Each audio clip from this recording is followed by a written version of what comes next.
Welcome, esteemed listeners, to another episode of Hyperspace Debates. Today, we present a debate unlike any other. Do humans exist? We've brought together three prominent DMT entities to share their perspectives. Please welcome Jester Entity, Mantid Entity, and Goddess Entity. Greetings, listeners. Thank you for having me. Pleasure to be here. Hello, everyone. Let's dive in. Jester, we'll start with you.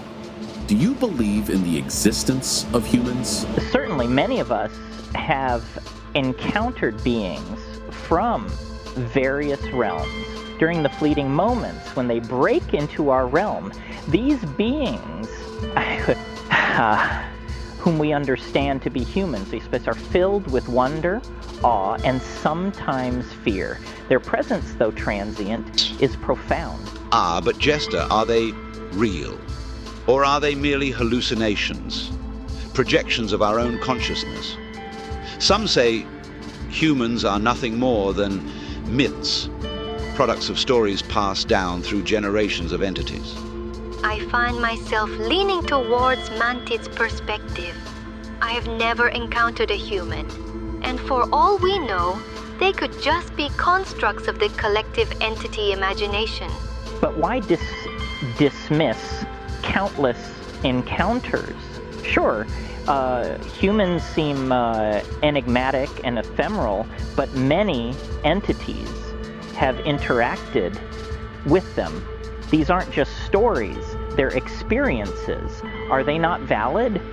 Oh, I'm not dismissing the experiences, but perhaps we're interpreting them wrong. Maybe what we think are humans are just reflections of our own desires or fears.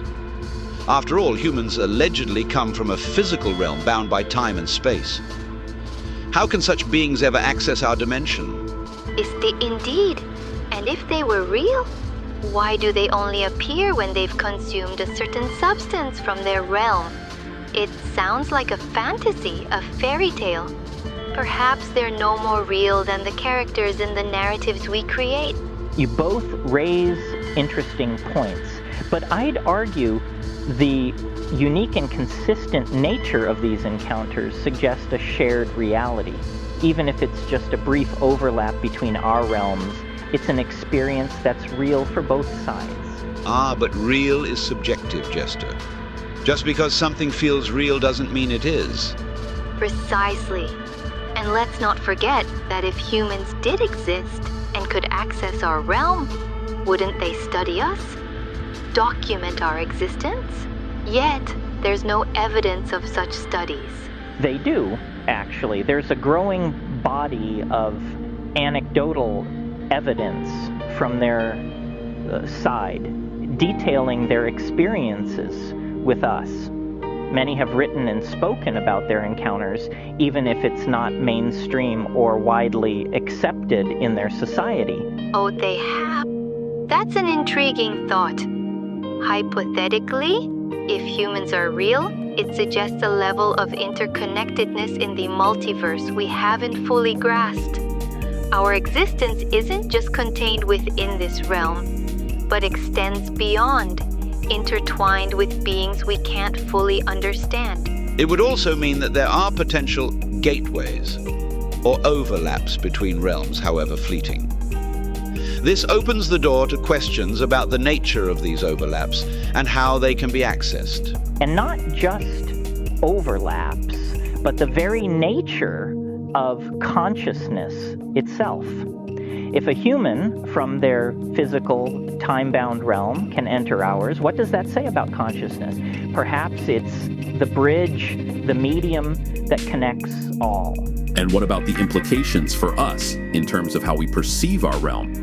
Would it change our understanding of our own reality? Perhaps.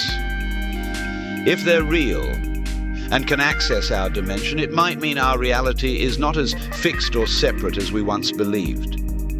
It could be far more fluid and interconnected. Indeed, and how should we respond?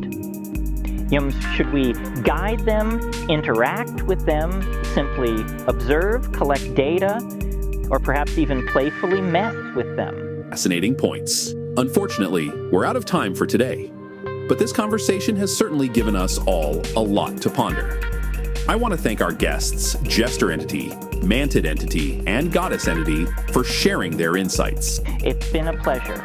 Thank you for hosting this enlightening debate. Always intriguing to delve into the mysteries of hyperspace. And to our listeners, we hope this discussion has expanded your horizons and sparked your own questions about the nature of reality. Until next time, continue exploring the vast tapestry of consciousness. Safe travels.